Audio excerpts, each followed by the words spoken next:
Tolong diganti stopannya karena jam telah menunjukkan jam 18.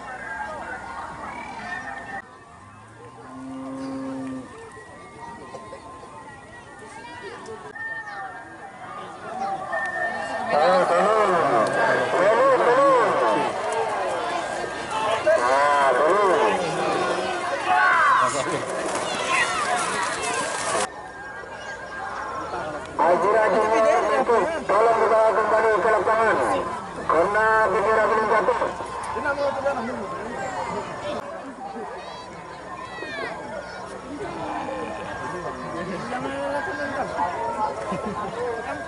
Tolong segera bawa adanya ke lapangan.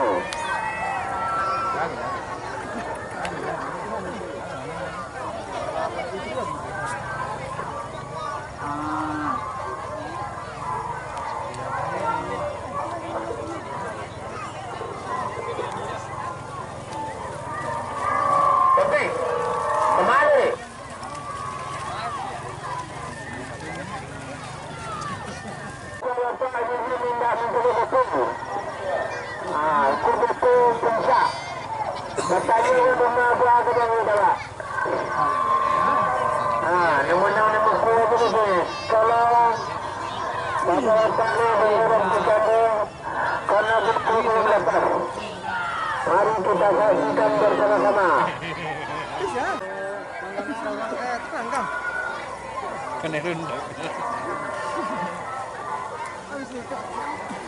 Dan kami berucapkan sekali lagi dengan segala hormat, tukang lepas jangan bersuara.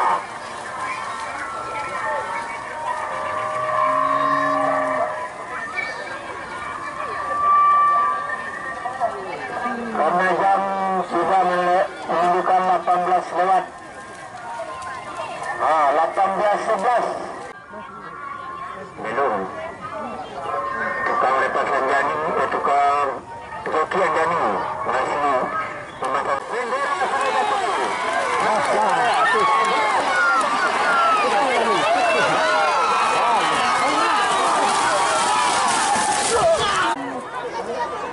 Ando.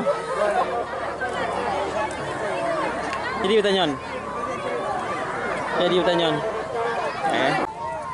Iyo, nyampe kali seminggu. Iyo. Iyo. Tuh. Iya.